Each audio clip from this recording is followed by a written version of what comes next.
सत्संग से सोधी आवे, नहीं जीव 84 में जावे। सत्संग से सोधी आवे, नहीं जीव 84 में जावे। अब मेटो द्वेष और राग, हो राग या उम्र बतेरी जाली। अब मेटो द्वेष और राग, हो राग या उम्र बतेरी जाली। सतगुरु पुरुष कबीर हैं ये 3 लोक तत्सारे, कोटि 49 पृथ्वी ये 14 भवन उधारे। गरीबदास साहिब जी कह रहे हैं कि सतगुरु पुरुष कबीर हैं ये 3 लोक तत्सार, कि इनके पास इनकी शरण में आने से ही सभी का उद्धार हो जाएगा, सभी प्राणियों का। सतगुरु पुरुष कबीर हैं ये 4 युग परवाने, ये झूठे गुरुआ मर गए और हो गए भूत मसान। जैसे आप जी को राधा स्वामी पंथ के प्रवर्तक श्री शिवदयाल जी का इतिहास दिखाया, बहुत बार दिखाया है। अब देखो ये पुण्यात्मा थी, भगवान के लिए तड़फ रहे थे, गुरु ठीक मिले नहीं, संत कोई मिला नहीं, पिछली बैटरी चार्ज थी, उसके आधार से थोड़ा बहुत किसी को आशीर्वाद दे दिया, उससे भी राहत होगी, और अपना जीवन नाश किया और करोड़ों को और मिट्टी में मिलाकर मर गया, फिर भूत बना।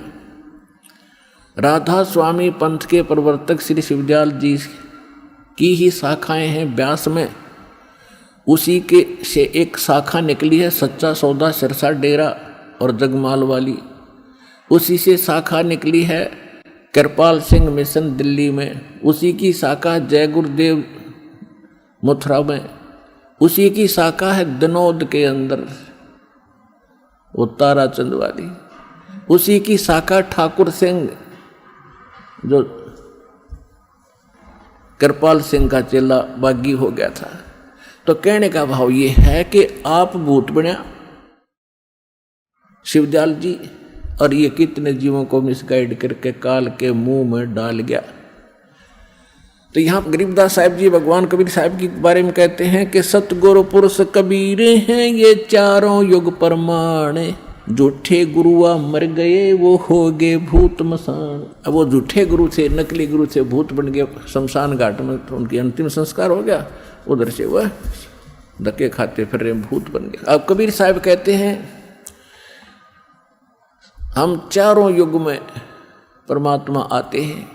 सतयुग में सत सुकृत कह टेरा, त्रेता नाम मुनिंदर मेरा, द्वापर में करुणा में कहाया, कलयुग नाम कबीर धराया। अब यहाँ गरीबदास जी भी कह रहे हैं सतगुरु पुरुष कबीर हैं ये 4 युग परमाणे, ये झूठे गुरुआ मर गए और हो गए भूत मसाणे। झूठे गुरु के आश्रय कदे न उधर जीवे, सच्चा पुरुष कबीर हैं ये आद परम गुरु पीवे।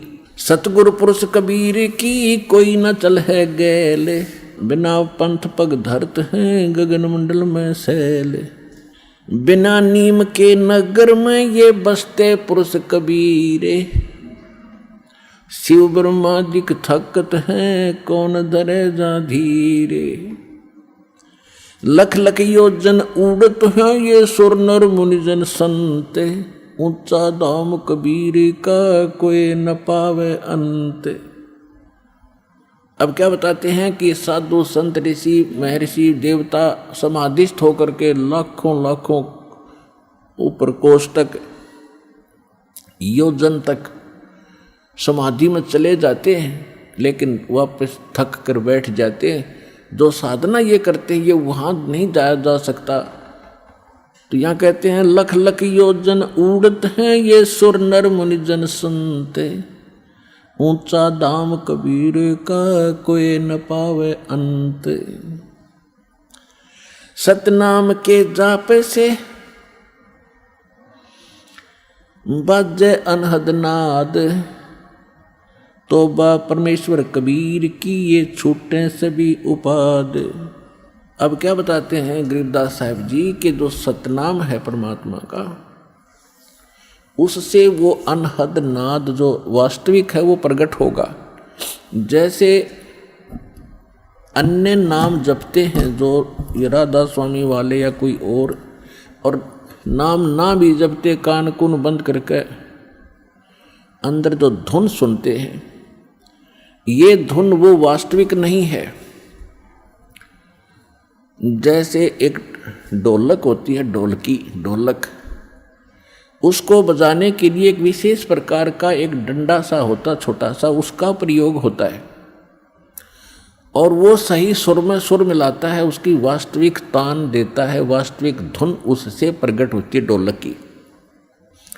और उस विशेष प्रकार के उसके जो विशेष डंडा है उसकी बजाय यदि कोई चप्पल उठा कर उस ढोलकी का लगाएगा तो आवाज़ तो फिर भी होगी, लेकिन वो ना होगी जो उस और से ही डंडे तोड़ी थी जो उसके लिए बनाया गया है। इसी प्रकार जो ये भ्रमित हैं, कान बंद करके धुन सुन ले, ये तक ढोलक का चप्पल मार रहे हैं, उनके नाम गलत है। तो सतनाम के जाप से वो बाजे अनहद नाद। जब आपको सतनाम प्राप्त होगा उसके बाद आप भी कान बंद करके देखियो, आपको जो धुन सुनेंगी, जो आपने कभी पहले डले ढो रखे उनसे हटकर होंगी, वो आसानी से समझ जाएंगे जो पहले प्रयत्न कर रहे हैं। और फिर जब ये शुरू होंगी वो यहाँ से फिर निर्णय होगा। लेकिन इनको सुनो या ना सुनो, आप अपने बैंक में आपको मालूम है 20,000 रुपये उस दिन जमा कराए, 10,000 उस दिन कराए, 5,000 उस दिन कराए, या डेली आप दिहाड़ी कर रहे हो, आपकी हाजिरी लग रही है, आपकी कमाई होने, उनको रोज देख लो चाहे ना देख लो, वो तो डिपॉजिट हो ही रहा है, वो तो आपका है ही।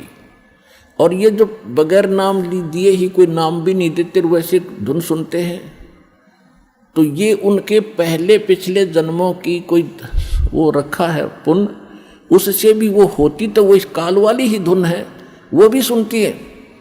जैसे किसी ने एक बैंक में डिपॉजिट करा रखा, आगे कराता नहीं, तो उसने कभी देख लिया अपने बैंक के अकाउंट में उतना ही पाओगा, बल्कि खर्च हो रहा होगा, उससे निकाल भी रहे हो आप। तो इस प्रकार ये पूंजी यानी भक्ति धन का जो अकाउंट है, ये ज्ञान है, ये ऐसे है।